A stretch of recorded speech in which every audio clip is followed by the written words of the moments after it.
안녕하세요. 수원 김기록 치과 대표원장 김기록입니다. 오늘은 잇몸에 대해서 얘기를 해볼 거예요.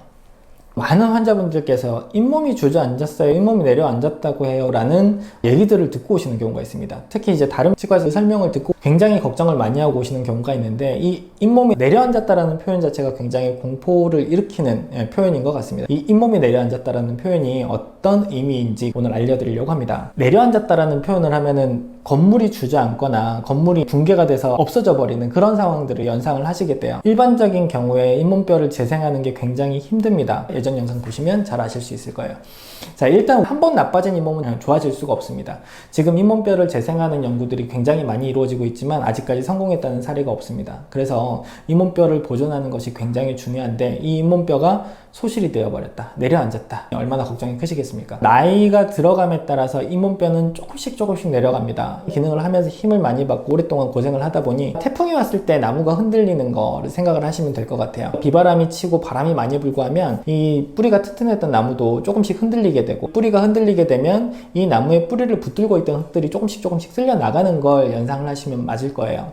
우리 치아도 단단한 음식들을 씹고 이갈이를 한다거나 악습관들이 있거나 또는 차갑고 뜨거운 음식들을 자주 섭취를 한다거나 하게 되면 적절한 강도 이상의 자극이 주어지게 되고 치아는 조금씩 흔들리게 됩니다. 몸살을 앓게 돼요. 그렇게 되면 잇몸뼈도 그 덕분에 조금씩 소실이 되는 겁니다. 보통의 경우 관리를 잘 하신다면 이 소실의 속도 자체가 굉장히 현저하게 더딥니다. 그래서 뭐 50살, 60살, 70살 돼서 오시더라도 잇몸뼈가 건강하신 분들도 굉장히 많습니다. 하지만 관리를 잘 못하셔서 양치질을 잘 못하시거나 치석들이 많이 쌓이셔서 잇몸 염증이 자주 생기셨다거나 이런 경우에는 이 치아 주변에 세균들이 번식을 하게 되고, 이 세균들은 또 잇몸에 염증을 일으키고, 이 염증은 또다시 잇몸뼈를 상하게 만드는 이런 악순환 겪게 만들기 때문에 잇몸뼈의 소실 속도 자체가 다른 분들보다 현저하게 빠를 수 있습니다. 아니면 전신적으로 질환이 있으셔서, 아니면 선천적으로 전체적인 뼈의 강도 자체가 약하셔서 빨리 소실이 되는 경우가 있습니다. 잇몸뼈의 이 고경이라고 하는 것들이 많이 내려갔다, 잇몸뼈가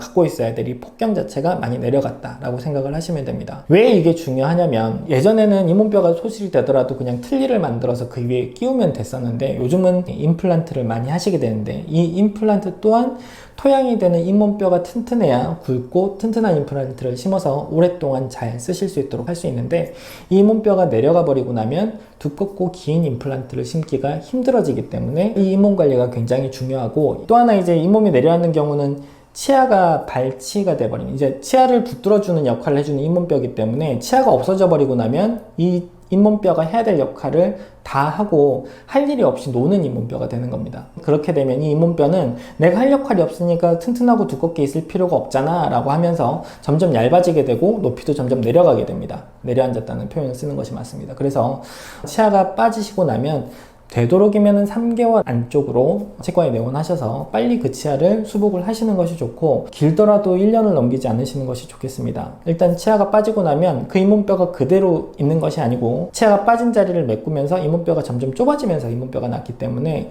치아가 있을 때보다 현저하게 얇아지게 됩니다. 높이도 낮아지게 되고. 그래서 오랜 기간을 기다린 다음에 이렇게 해야 내가 뼈가 튼튼해지니까 임플란트를 잘 심을 수 있겠지? 아닙니다. 오래 기다리면 기다릴수록 잇몸뼈의 양은 줄어드시기 때문에 되도록이면 발치하고 빨리 임플란트를 심으시는 것이 좋습니다. 제일 좋은 건 발치하고 바로 임플란트를 심으시는 거고, 특별히 염증이 많거나 아니면 다시 뼈 이식을 하고 임플란트를 심어야 되는 경우가 아니면 대부분의 경우 보통 발치 후 3개월 안쪽으로 임플란트를 심는 것이 보통입니다. 어떤 원인에 의해서 어떻게 잇몸뼈가 주저앉았느냐에 따라서 잇몸뼈 이식을 통해서 재생이 되는 경우도 있지만, 대부분의 경우에 잇몸 질환이 심하게 오셔서 잇몸뼈가 내려앉아 있는 경우에는 다시 이 폭경을 올리기가 굉장히 힘듭니다. 예전에는 이제 굵은 뼈 조각들을 골반이라든지 정강이 같은 데서 떼서 이제 이식 수술을 하기도 했었는데, 요즘은 그렇게까지 이제 수술을 하는 경우는 많지는 않고, 구강암 때문에 이제 턱뼈 자체가 다 없어진다든지 이런 경우에 시술을 하고 있고, 대부분의 경우에는 요즘 이제 뼈 이식제들이 잘 나와 있기 때문에